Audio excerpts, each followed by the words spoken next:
Alright, Ichibancon 2025 vlog. Let's get into it. So, we are going to pick up one more member of our party. This member of our party was supposed to come with us to the last con, but he got severe food poisoning.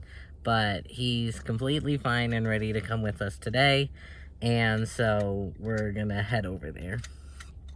Hi, this is Future Jax. I did a terrible fucking job of vlogging this con, so I will pop in sometimes and explain what the fuck is happening because I did a terrible job of vlogging this con.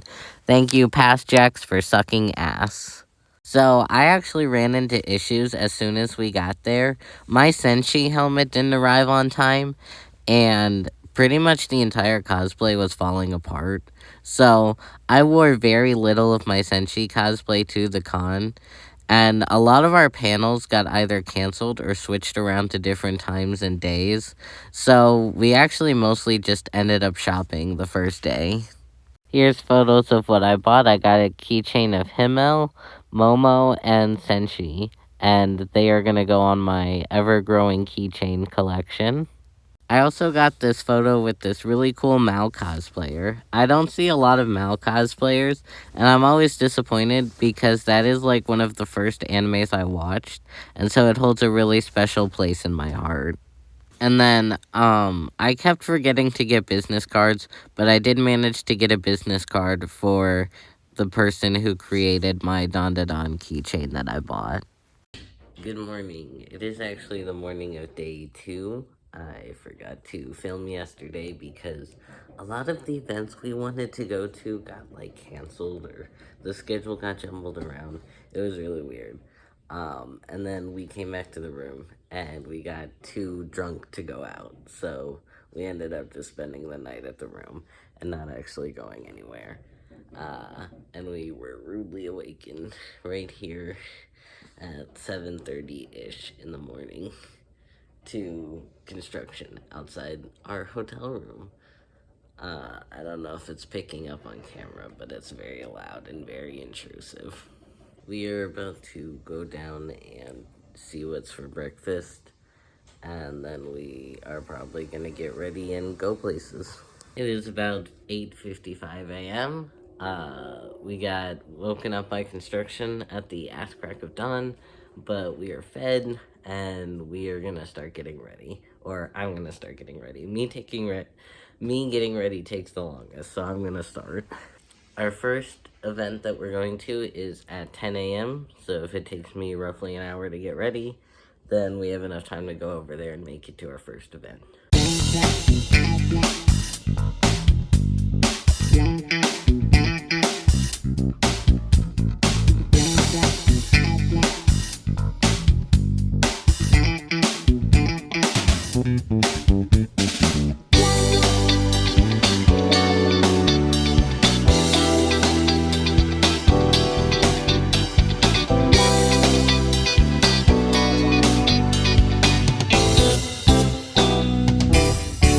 Get on the last few pieces of my cosplay. So the first event that I was going to was an event called Trying to Explain FNAF in Less Than 2 Hours. And obviously I did not film all of that event. I filmed probably half an hour of it, maybe a little more. And then my phone started dying. So I stopped filming it. I probably should have just taken videos instead. Or no, I probably should have taken photos instead. But I took videos, and so I will put the videos I took, and then I will continue on. You fail because Ralph, who we just learned the name of like a couple months ago, 10 years after this game came out, in his phone calls he said they think that you are an endoskeleton and that you're breaking the rules by not being in costume. And so if they see you, they're going to shove you into an animatronic suit and it's going to kill you.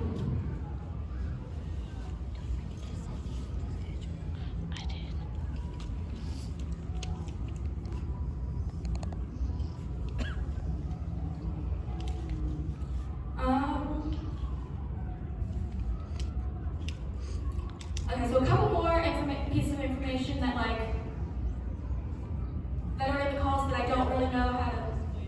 did anywhere else, are that the animatronics, like these specific animatronics, have been, quote, forced to sing and dance, sing those stupid songs for 20 years and never got a bath.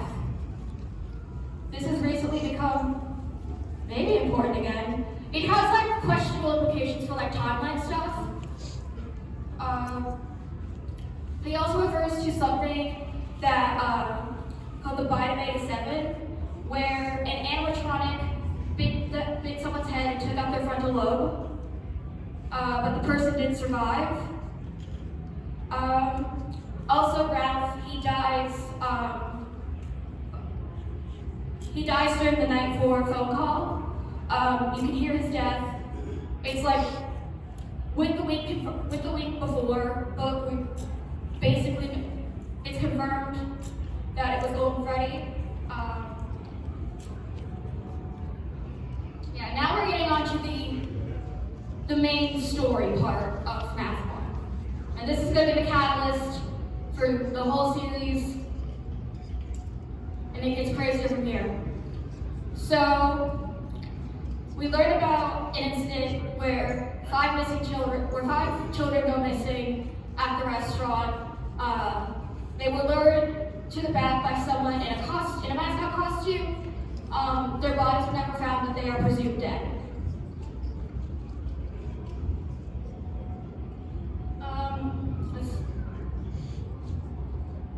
That was the last slide, whoops. Yeah, one of the newspapers is weird.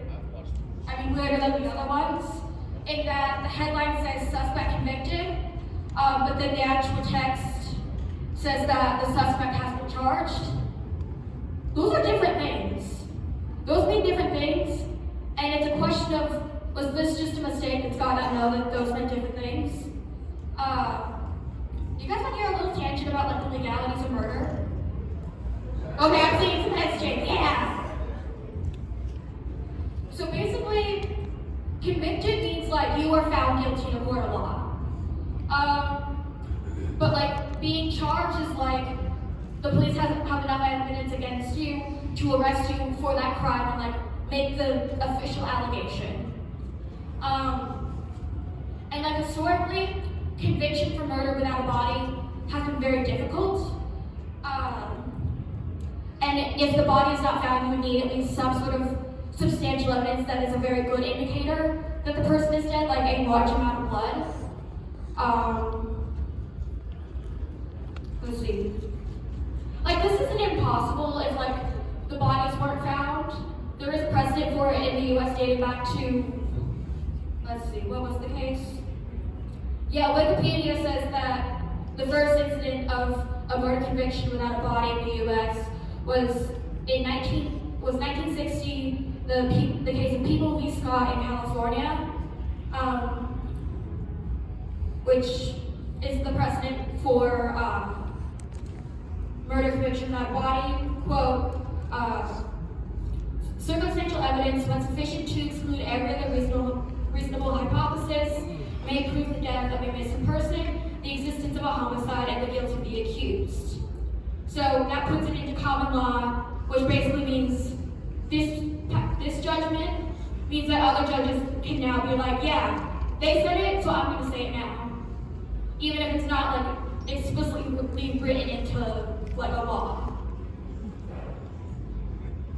Also, becoming more and more common with the progression of forensic science, because we're able to, get more DNA and, stuff. Listen, I'm stupid, don't ask me to explain the details. But we know that the MCI, the Missing Children's Incident, took place sometime in the 1980s. DNA fingerprinting would have been in its infancy at this time, so it would be really hard to be like, even if they did find blood, it'd be very hard to prove, like, oh, that's definitely Susie's blood. Susie's one of the missing children. Depending on how well this goes, we might find that out. But yeah, we don't find that out till like the 6th game officially. Let's see. Oh no, my phone. I should not have made these nails, okay?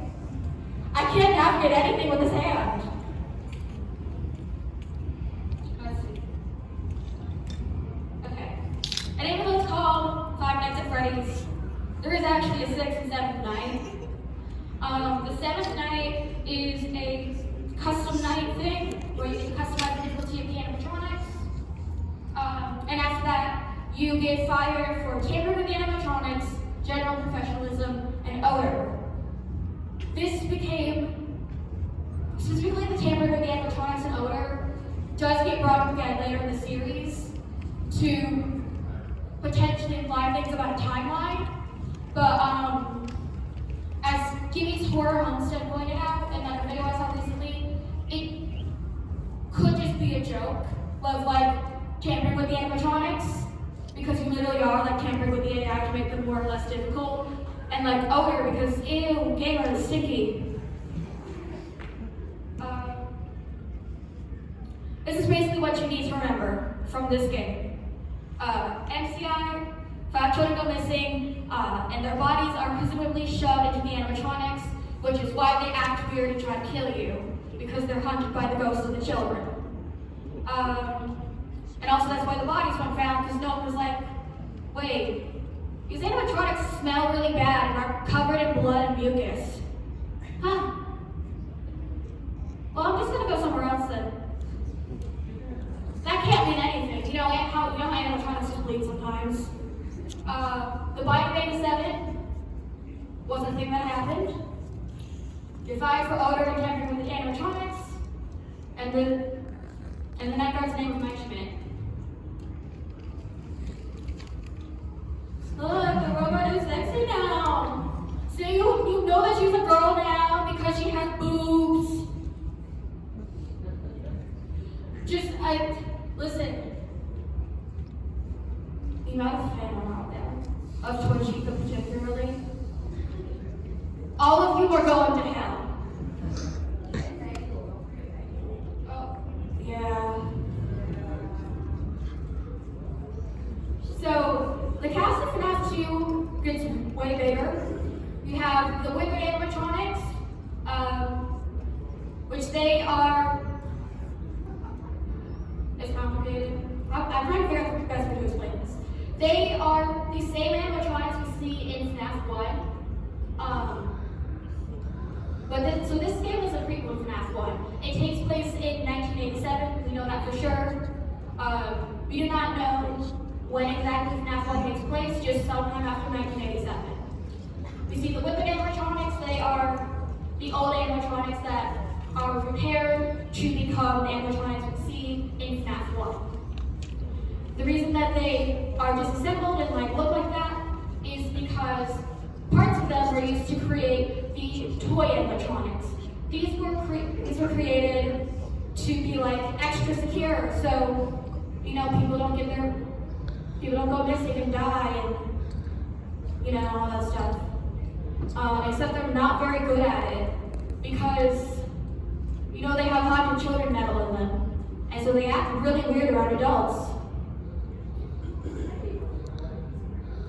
Yeah, no one likes Blue Boy.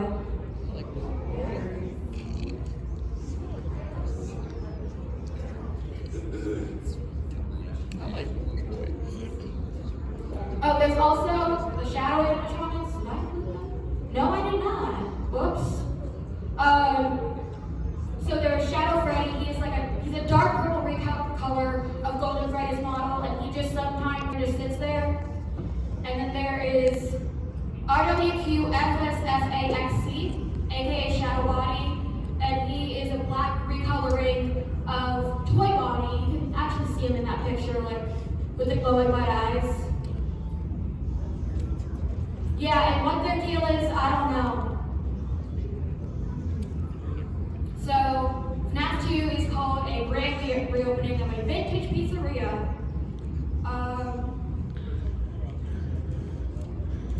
So, the game, since it's prequel, we see the return of Ralph/Phone Guy.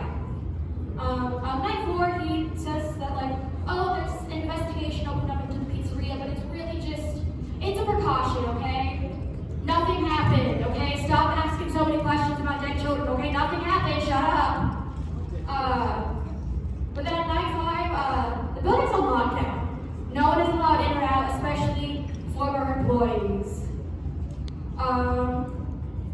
He also says that the day guard position just became available and that we will be moving to that position tomorrow. And Ralph will probably become the new night guard. On May 6th, he's like, why are you there? You're not supposed to be there, dude. The place is closed down. But instead of leaving because the animatronics are going around, Ralph says, just wait until morning and then just stay because we have one last birthday party. Why they're having a birthday party at the scene of a murder investigation, I do not know. I can only assume this was like the original Karen who's like, I don't care if there's a whoops, I don't think I'm allowed to say that. If there's a freaking dead body in there, my kid wants his birthday party with the robots. That's how I imagine that happened. Yeah, I am on that one.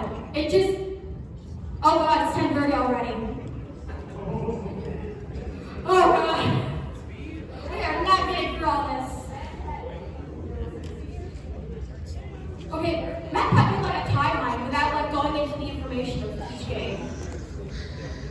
I'm not getting into the information. Yeah, night 6. Ralph also describes the reason for the closure is, quote, someone used one of the suits, we had a spare one in the back, a yellow one, someone used it, now none of them are acting right.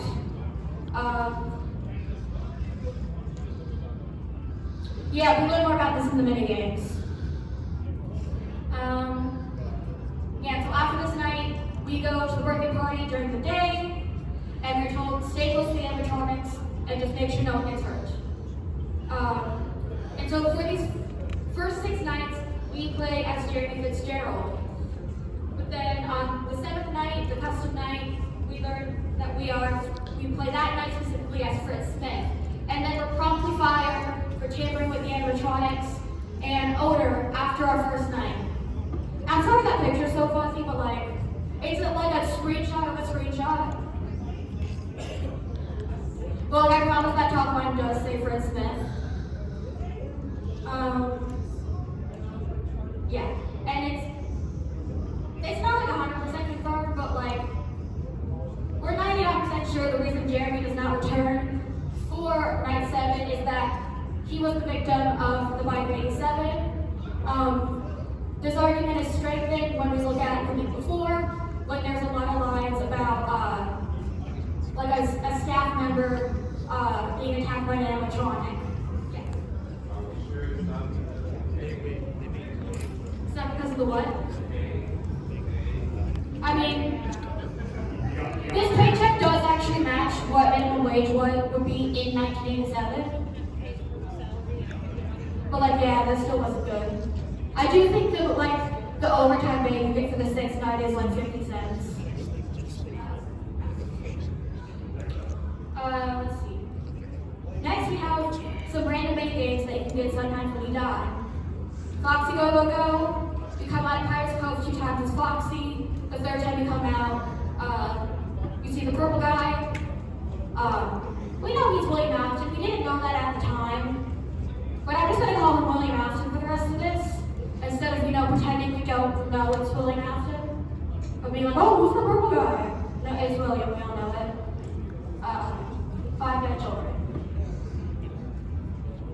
And we see Save Them, which shows Wicked Freddy in the FNAF 2 pizzeria being led around by the puppet. And as you walk around, you find pools of blood and 5 dead children scattered around the restaurant. This is what will become known as the DCI, the Dead Children Incident.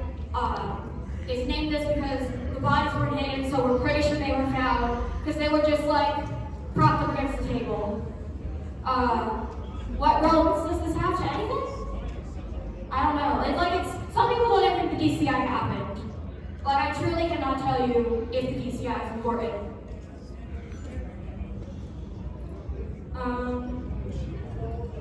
Taking to the children, this one's important. We see this is specifically a very small restaurant with just a Freddy. It's only a single room. We see a child that is locked out and crying, and then a purple car drives up. Willie Mountain gets out and kills them. We learn that this is Charlotte, aka Charlie, the daughter of one of the co-founders of the Freddy Fazbear Pizzas and Fazbear Entertainment, whatever. I'm pretty sure we don't get his name in game until Pizzeria Simulator. So I'm gonna keep it just as co-founder for now. Or like, you probably know who it is if you know anything about this franchise.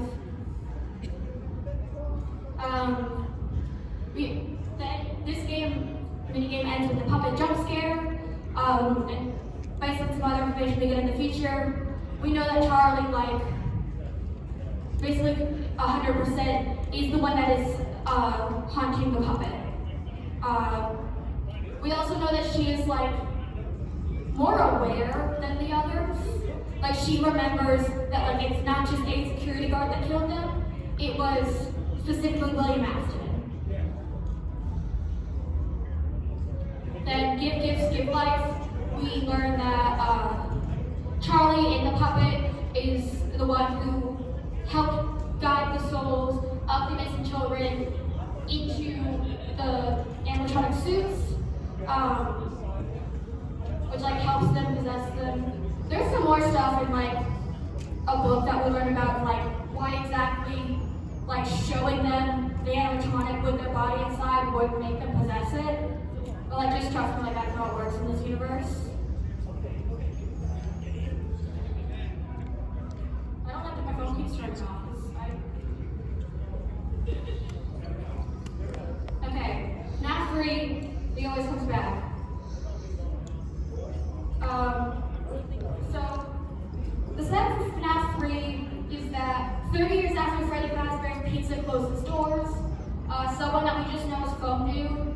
This is not Ralph, by the way, this is a separate guy. He and his buddies are like, wow, remember that pizzeria that everyone, like, there's rumors about how all these children were murdered at them? That's gnarly. We should make, like, a thing that makes fun of that. As, like, a haunted house. That's really cool. And so we play as an unnamed security guard.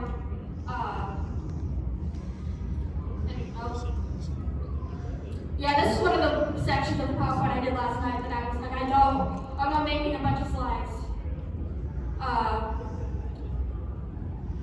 Yeah, so the only like animatronics in this game are Springtrap and the Phantom animatronics, who aren't even real, they're just like hallucinations. And like, they just kind of like are there. Like, they don't really do anything to you. We do get the return of Phone Guy though, in the form of old training tapes. This is where we learned about the spring-lock suits. These again, they become very important in the franchise, and they're also maybe the worst invention ever. So yeah, the spring-lock suits were invented by the original co-founders of Freddy's as these things that you could put them on an animatronic, on an exoskeleton to make them animatronic, but you could also put a person inside them. And like they can walk around as a mascot. Except they're super deadly because there's like all sorts of springs and stuff inside that like if you like breathe on them too heavy or like any moisture touches them, they all like clamp in and like kill you. I mean, be careful, but if they do impale you, please go to like the corner and try not to interrupt the guests while you play out. That's not even a joke. Yeah, we also know that every location has a safe room in the back that is not included in any of the security systems and like is not programmed into the animatronics. They think it's just a wall.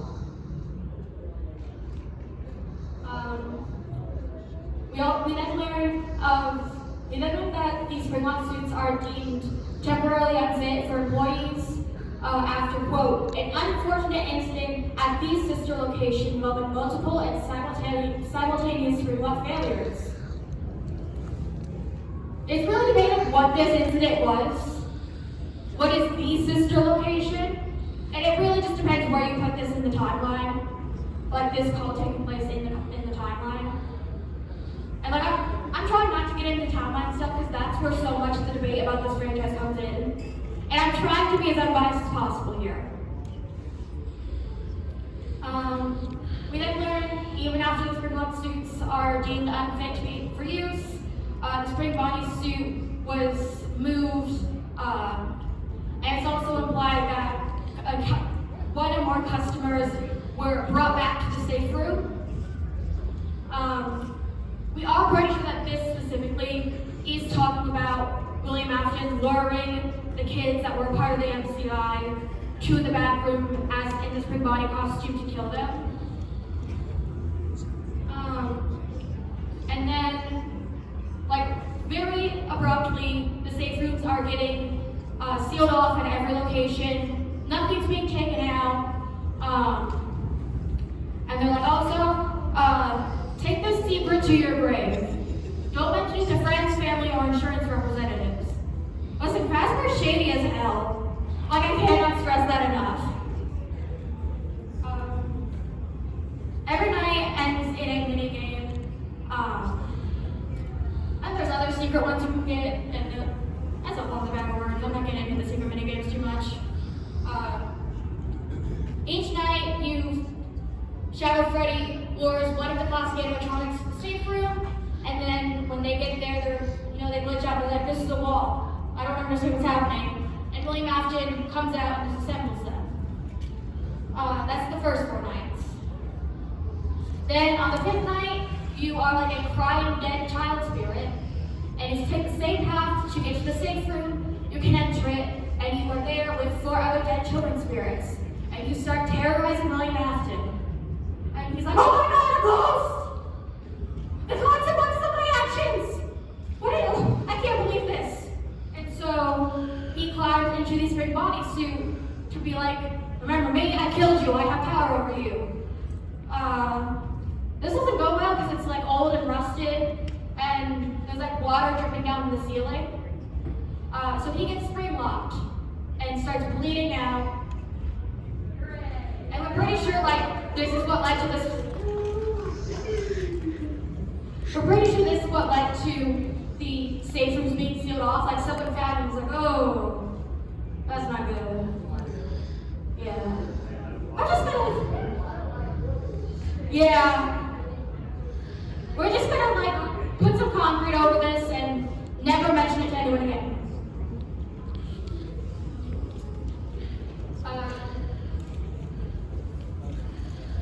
So there are 2 endings to this game. There is so everything that I found online and like doing research for this and making sure like I had all my memories correct says that the good ending, the one that says the end, I don't know if you can read the text because these pictures are so dark, but the ones where the eyes are not lit up is canon. I cannot actually find where we got that information, like how we came to that conclusion though. And there's also questions about like, how does that work with other events in the timeline? But like basically 2 endings. The default one is the one where the eyes are lit up, and that is indicating that the spirits of the MCI are still they're still in this world. But the ones where you like do all the weird mini games and unlock the happiest day, where you like give the children a happy memory, and they're like, "I don't want to remember anymore. I can move on." And like the puppet orchestrates all that. Also, I should point out, I believe I saw this pointed out by Gibby's Horror Homestead as well.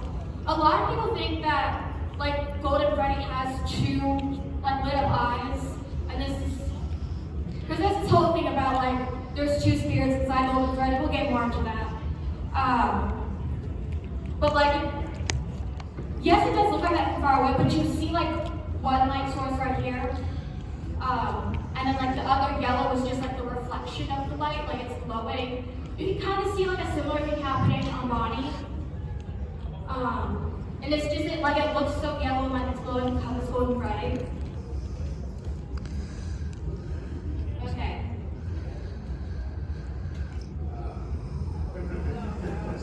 Seriously, why does Snob make Nightmare Friday like freaky?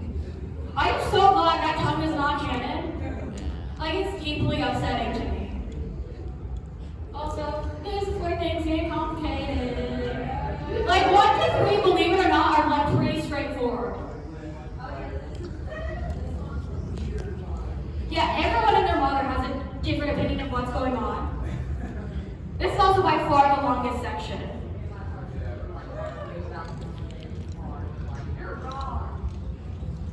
And before I go any farther, just a quick trigger warning. There's going to be discussions of toxic / dysfunctional / abusive family dynamics and the effects that can have on children. I'm not going to get super explicit or anything, but there is like topics of manipulation, including like parents purposely turning the children against each other, implied parentification of a child, implied neglect, and sibling bullying. Like, you can't really avoid when talking about this game. Also, there's going to be some mentions of human experimentation at the end. So, like, if you need to step out at any point, I totally get it. Like, please do not put your mental health at risk for this silly bear game.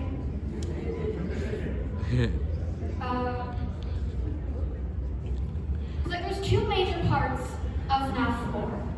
There is the mini games, and then there's like the actual gameplay. I'm gonna cover the mini games first because like those are more or less solved. We have a pretty good idea of like what's happening there. Also, we should follow in the mini games. You see the crying child, and we don't know what his name is. I don't think the crying child or CC for like the purpose of being as like unbiased as possible. There's been so many anthropos over the years. These are the ones that have been have some evidence behind them. If you want my opinion, I think Dave is probably the right name. Hyperjoy recently put out a video about the security logbook where he talks about how he came to the name Dave, and I think it's the explanation that makes the most sense. Or like if you think something else, this is a series about like haunted bear and animatronics. If you have a different opinion than me, that's fine. Like, I'm not gonna fight you about it. Paul! I dubbed thee Paul! So the first mini game is pretty short, nothing really happens. We see the crying child like walk around his room, bang on his door and be like, why did you lock me in your room? Why did you let me in my room?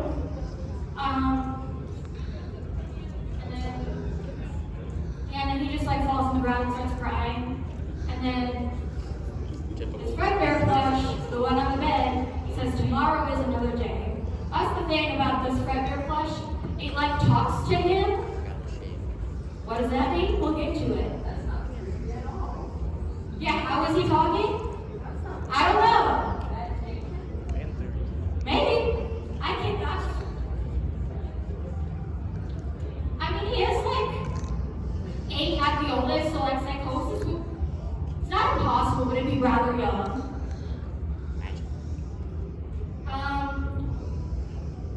Second minigame opens, oh, I forgot to mention this. The first minigame opens with 5 days until the party. 4 days until the party. Cece's just like wandering around his house, and his red bear plush is warning him of like, someone's hiding, he's gonna get you. And he keeps like teleporting from room to room. He goes from like Cece's bed to sitting on top of a grandfather clock in the hallway to the couch. Don't ask me like about the mechanics of the red bear plush. If you're cold, they're cold. And then his older brother in a foxy mask jumps out and scares him. Because the thing about Cece is while like he likes the characters in and of themselves, like he refers to his plushies as his friends, the actual animatronics terrify him. Which honestly understandable. Have you been to Chuck E. Cheese?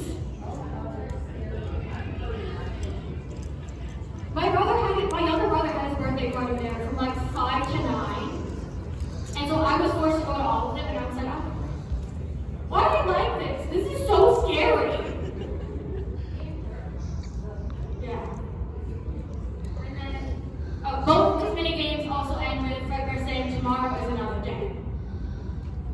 So now, 3 days until the party. Cece is at Fredbear's and he starts out hiding under a table and crying. And Fredbear proceeds to just be the worst.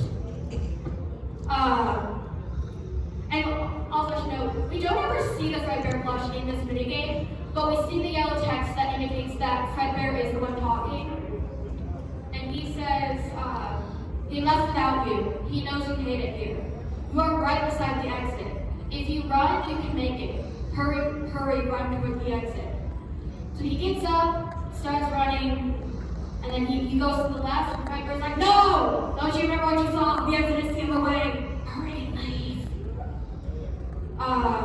Then he goes to the right towards the actual exit, and then an employee wearing a Fredbear suit walks up to him, and we do know it is an employee wearing a spring-on Fredbear suit, because you can see the human face under it. We know it's not a walking animatronic.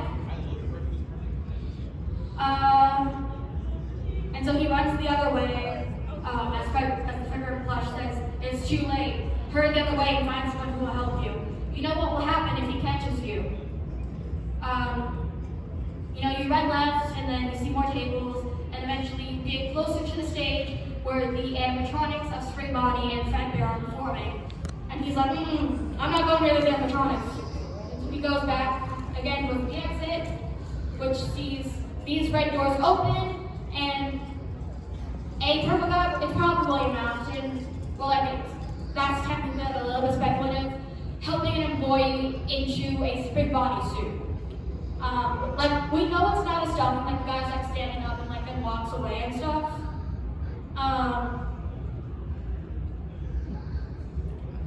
This really scares Cece, and then he just runs away again and eventually collapses and hides under a table.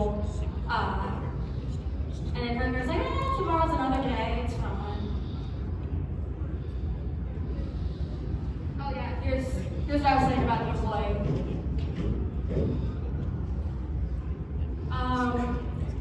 Now we're at 2 days until the party. Cece is at the same Fazbear location and under a table crying. The Fredbear plush starts talking. Oh, he hates you. You have to get up. You can get out of this time, but you have to hurry. So he stands up and walks outside to the parking lot, where he finds this little girl.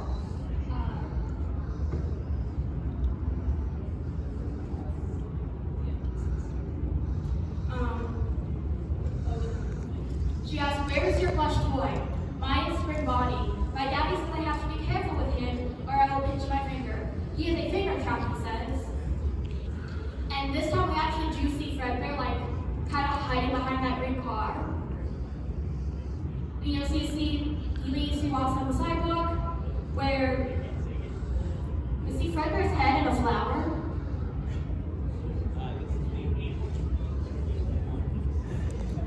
Yeah, he's just a chill guy.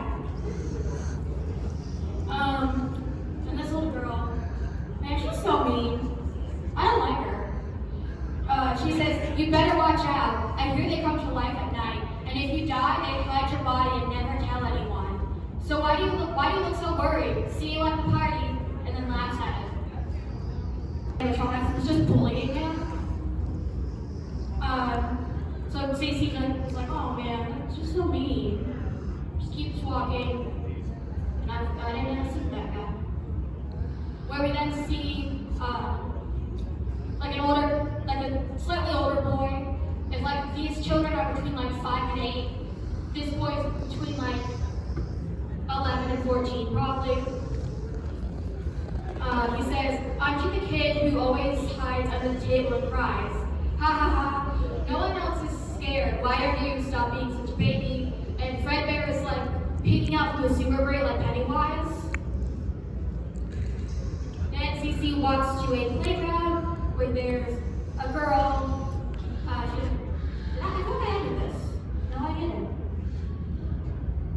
where there's a little girl on the playground, and she has toy versions of the animatronics that look like what the toy animatronics were. Even though this set of minigames does definitively take place before 1987, when we see the toy animatronics are introduced. And at this point he's crying again because everyone's bullying him. And she says, "Why are you crying? Don't you like my toy collection? And if you have brain rot like me, you might remember something about this toy collection and something Scott said on his website." And I am not talking about that. No, I'm not going to talk about why Toy Chica was missing her beak. See, I just,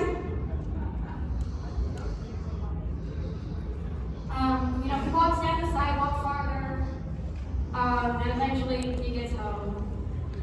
He's in the living room, and Fred Bear's on the couch, and he's like, "Oh, be careful." He walks down the hallway. Fred Bear's on the grandfather clock again, and then I skipped over this guy. This kid is like, "Oh, aren't you excited for the party tomorrow? Oh yeah, you're scared of the animatronics. Maybe you won't go. But you have to go, it's your birthday." Which is like really crappy. Like, yeah, we learned his dad is William Afton, and like co-owners was probably like, "I'm not spending money on this. Just have your birthday at Freddy's." Yeah, I don't care that you're scared of the animatronics. I don't. Oh yeah. This game series is really just about like haunted bears and like trauma. Seriously, every fix-it thing with this franchise is just... After that, my ADHD hit really bad, and so I left the panel about 10-20 minutes early. No hate or shade or anything to the host. They were a great host, and I found the panel very entertaining for like the first hour, but I think 2 hours of it was too much, and so I got a little overwhelmed, and my ADHD just struck, and then I left early. So I left my panel a bit early because I got very bored about 10 to 20 minutes before it ended. And so I walked around the con a few times until eventually my next event started. And the next event I was going to was a panel called "Unlike Earth, Teyvat is Flat." Venti was the host of this event, and this was the opening slide for their slideshow they had. I learned my lesson for this panel and just took photos instead of videos. They showed off a bunch of cryptic lines from this NPC that seemed to imply that a large population of Teyvat does not believe that Teyvat is round. They showed off this diagram of a flat earth and a false sky because they also had evidence to prove that Teyvat was also a false sky flat earth. Warning, there are Genshin Impact spoilers ahead. Skip ahead in the video if you don't want to be spoiled. This was the evidence for the false sky theory. Here, later in a boss fight in the game that I haven't seen yet, there you can see like a hole in the sky and like broken planets through it, which proves the false sky theory. Next, they set out to prove that not only is Teyvat flat and has a false sky, but it's also turned upside down. They showed evidence that many of the ruins are upside down underground, and stuff like that. In the middle of the panel, some of the cosplayers in front of me turned around and handed this to me, and I don't really know what it is, but I appreciated it nonetheless, and I think it's really cool. Their final evidence was the spiral abyss, which the further you go up or down the stairs, the more it looks like you're going down or up the stairs, proving that Teyvat is also upside down. After that, I had a long recess where I didn't have to be at panels for 2 or 3 hours, so I took some photos, which I will show in a moment, and then I pretty much went back to the hotel room, took off my makeup, and I took a much-needed nap. Here are some of the lovely photos I took as Beatrice. Shout out to my mom for being my photographer for these.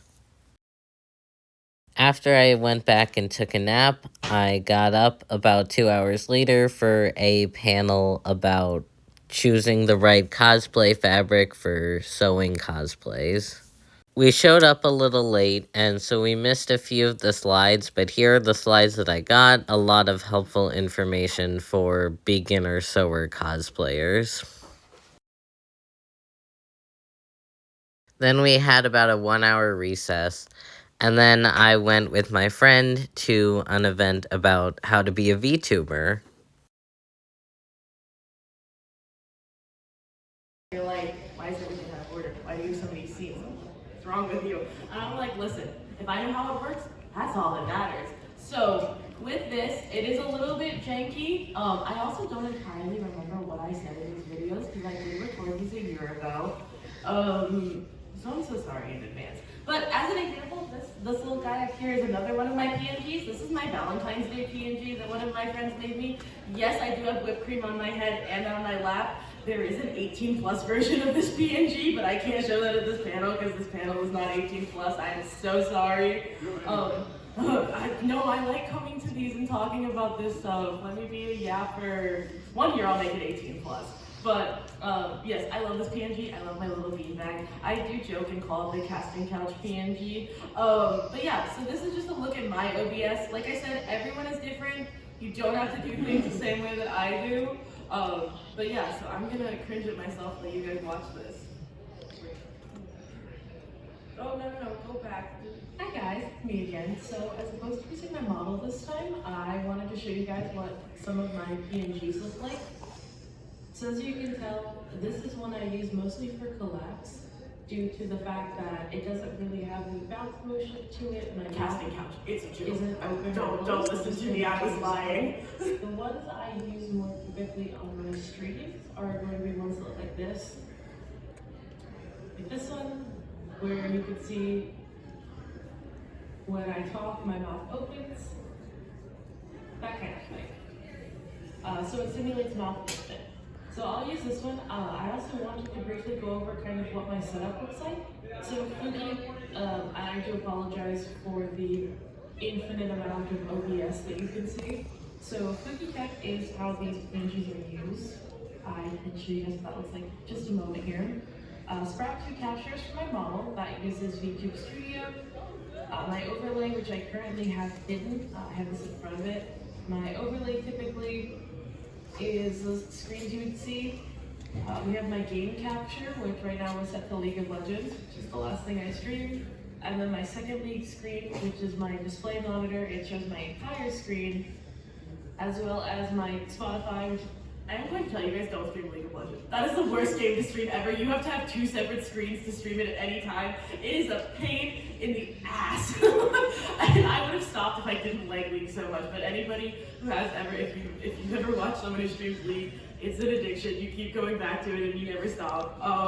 But yeah, so you do have to have 2 separate screens for League. I will say for most games, I think there are some exceptions, you can just use a standard game capture. Unfortunately, League of Legends has to be complicated and difficult. Thank you, small indie company Riot Games. So I have to have 2 separate ones for that. But typically, I would just use the one at the bottom that says League at the moment. Like I said, mine is a little bit disorganized, and Spotify is spelled wrong. I never noticed that. But yeah, so that's kind of just a basic overview of that. I have my alerts on there as well. I am currently redoing them and switching what I use for my alerts. I used to use stream elements, but I've had a little bit of trouble with that as of late, with changing aesthetics around. But a lot of those, the ones where you see the little world icon are going to be browsers. That's going to be where you take a link from a third-party website and you put it in there and it'll put it on your screen for you. It's the same thing with Fugi. The 2 at the top that are Spotify and League are both audio captures, so I'm capturing audio from League and my Spotify so I can play music so people don't just hear the dulcet tones of me screaming in anger. And then I've got my overlays, which I don't remember if I show my full screens in this. It's going to be kind of sad if I don't. But you've got the overlays, which is the pretty aesthetic background that everybody sees around you when you're either starting your stream or you're talking. Typically, they will have your chat on them, and that's how you see that chat scroll. The different kind of person depends on your different overlays. I have pretty simple ones right now, but I went with more complex ones for my next design, which is something that I can show later on. All right, so we're going to talk about the step-by-step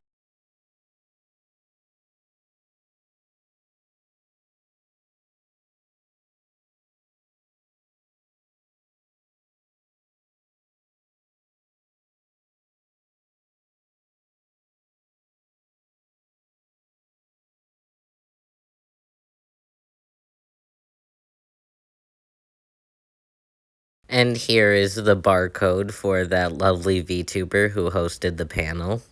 After that, we went to a panel called Death and Despair, Why Do We Love Killing Games? And that one was pretty interesting. They talked about Squid Game, and they talked about Danganronpa. They joked about talking about Among Us, but never actually went over that. They talked about the movie The Running Man, and they talked about the Hunger Games books. They basically went over a whole bunch of video games, books, and movies that were killing games and discussed with the audience participation why we watch killing games and why we get so attached to the characters and putting ourselves in these situations. And then we went to an event that I also did not get photos of because I was participating in the Kahoot, and it was called Daddy or War Criminal. They brought up a few famous characters such as Vash from Trigun and Spike from Cowboy Bebop. They also brought up Zoro from One Piece and Vegeta from Dragon Ball Z. Unfortunately, because I was doing the Kahoot, I didn't get photos, nor do I remember what any of the polls answered, but it was a really fun, hilarious panel that we had a great time at. It's also important to mention that for this panel and the next panel I'm about to talk about, I was incredibly drunk, and so I hardly remember anything, but I had a great time, and I'm going to talk about what I do remember. So, at this point, an event we were going to go to got canceled, so we went to an event instead that was about reading hilarious, smutty fan fiction. So, my mom and I went to this panel because it was an 18-plus panel, so the other two could not come with us, but we went, and here's what happened. He called up two audience members, a guy and a girl, and they went up and started reading the script, and the guy who had the male part did this really goofy clown-sounding voice, and then it was revealed later in the fanfiction that the character he was voicing was none other than Dwayne "The Rock" Johnson. Then two male audience members were called up, two, older men, and they read a fanfiction between... And they had to read a fanfic that was porn parodies of Godzilla and Mothra, except Mothra was a giant flying purple dildo. And they had to make the sexy time noises, and it was really hilarious hearing them improv on the spot the noises that Mothra and Godzilla would make during this exchange. And then one last fanfic was to be read. So he asked for a woman's voice, a cuck voice, and a deep, throaty, mellowy voice. And so he quickly got a cuck voice and a woman's voice, but no one was volunteering to be the deep, mellowy voice. So I raised my hand because I'm like, whatever, fuck it, no one else is volunteering. I was also drunk as hell, so, And so basically it was a fan fiction where Steamboat Willie gets put in the cuck chair while Pete fucks Minnie right in front of him. And it was really funny because the guy who did Steamboat Willie, his voice and his impression that he chose sounded exactly like Deku. So I was like, who here is putting Deku in porn? It was really funny. And man, did the Steamboat Willie guy commit. When he had a line that was like, I'm coming, Steamboat Willie is fucking coming. He put his mouth right up to the microphone and yelled it at the top of his lungs. I am pretty sure the whole convention center probably heard him yell that. He really committed, and it was hilarious. And then after this event, me and my mom were pretty much plastered, so we decided to go back to the hotel room and go to bed. Good morning, beautiful people. I keep forgetting to vlog because I'm just not used to vlogging. We went to a bunch of panels yesterday. It was really fun. I took photos of what I could. In the evening, my phone was at low battery, so I didn't take a lot of videos or photos, but we played Daddy or War Criminal, and that was really fun. And then we went to one where we read fan fiction and that one was really fun. I participated. Luckily, I didn't have any like porn lines, but it was really fun. I got drunk for it, and it was really fun and really heightened the experience. But today we're doing Don Don characters, and we are going to more panels.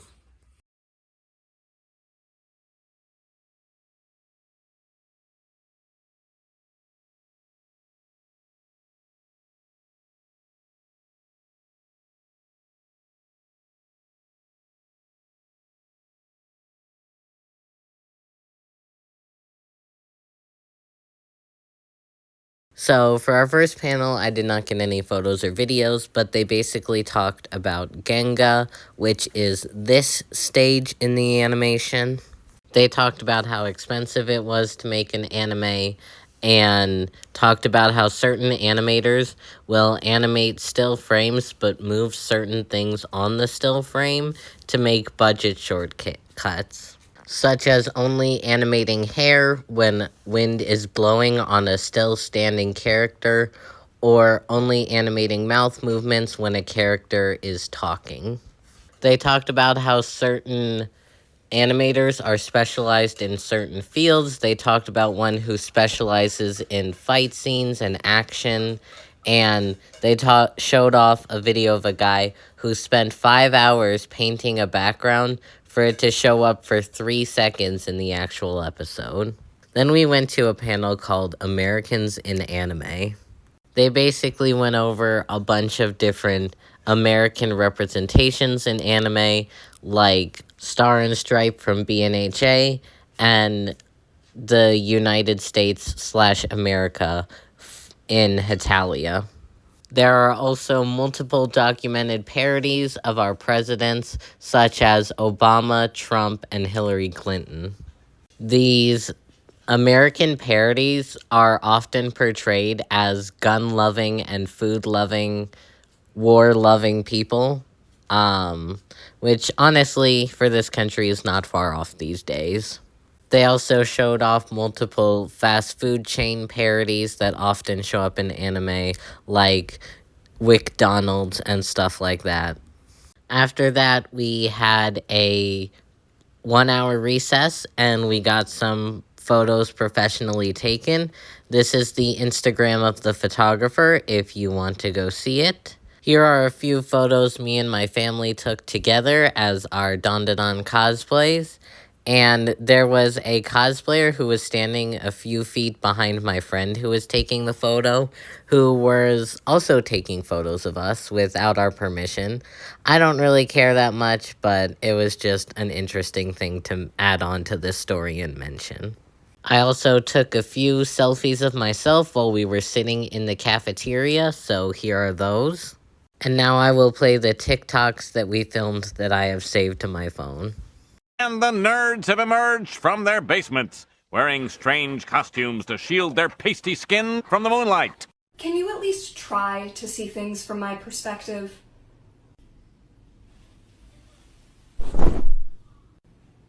I despise you.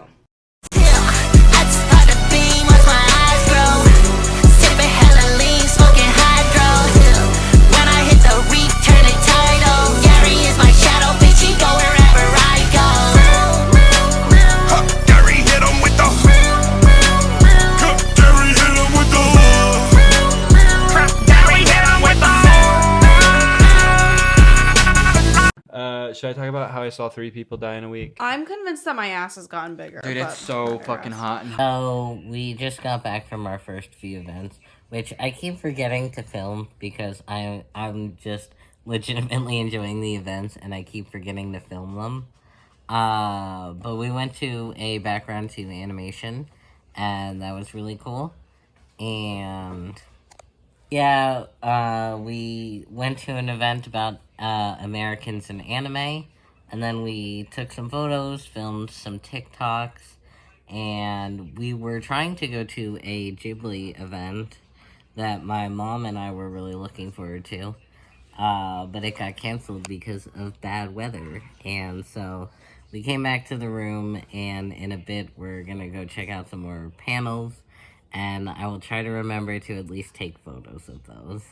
After that, my mom and I went to a panel called Tales from the Animation Industry.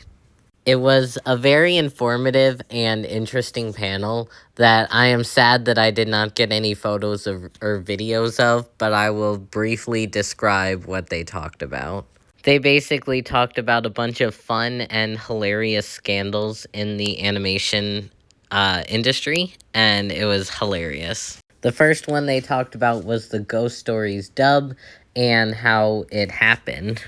Apparently, the anime itself actually performed very well in Japan, but when the script and animation was handed over to the Americas hated the script and thought it was stupid, so the voice actors completely improvised the script for the new show.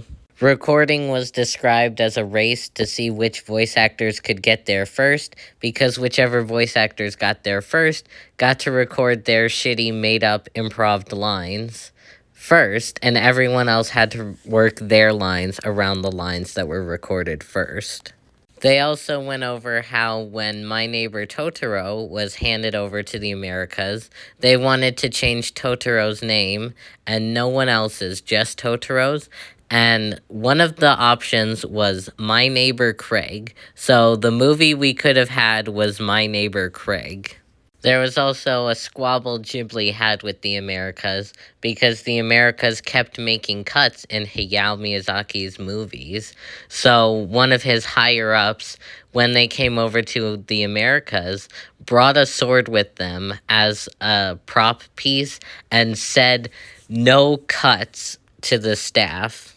Spoiler alert, the next Ghibli movie that came out didn't have any cuts in it. They also talked about how Evangelion would often blow through its budget before the end of episodes to afford the giant Gundam fight scenes.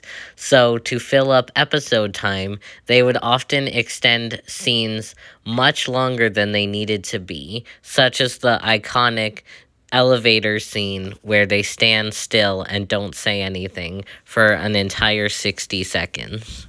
They also talked about another Evangelion scandal where when a character is having flashbacks, drawings appear up on the screen, and apparently those drawings are from actual institutionalized insane children.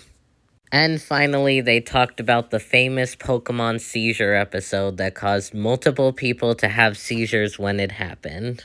They talked about how even though it's one of the most famous Pokemon scandals in history, that it actually only had about a dozen cases of putting people in the hospital. But afterwards, multiple episodes on multiple different Japanese shows had a warning that bright colors were going to be on the screen and reminding kids not to sit too close to the TV. Then we went to a panel that most of us were interested in because all it said on the schedule was, in all caps, "Twinks and lesbians destroy the universe." I mean, who doesn't want to go to an event titled that? And apparently not a lot of people, because that room was almost full. We had people sitting on the floor, standing at the back of the room, sitting on counters. We ran out of seat space very quickly at that panel. This was the first slide, and we went to this con like a month ago. I've continuously been putting off editing this video, but I'm going to try my best to re-explain what the guy who hosted explained. He started off on this slide asking, "Is it possible to be a good person?" and asked people in the audience what they thought. And multiple people said that it depends. As long as you try your best, then that's as the best you can do. Then he asked these questions and said to consider these questions as we go through the panel. So he started by introducing our flowchart: the good lesbian, the bad twink, and the good twink. He went over qualities of the time looper and how they're often boring and neutral and very determined. I am going to put a spoiler warning because this panel does get into spoilers. And so here's your spoiler warning for ReZero, Madoka Magica, Evangelion, and Higurashi. He starts by playing the scene in Madoka Magica when Madoka first dies and Homura decides to get time looping abilities to go back and try her best to save Madoka. Homura gets deemed the bad lesbian because she does everything wrong. For one, her time looping makes everything worse. And for two, eventually it became less about saving Madoka and more just about saving herself. Then he did a small discussion about the questions on this slide. And here's another slide more going over why Homura is the bad lesbian. Then they play the clip from ReZero where Subaru loses his mind and tries to convince Rem to run away with him. And she says, "This isn't the Subaru I know," and he gets mad and starts screaming at her.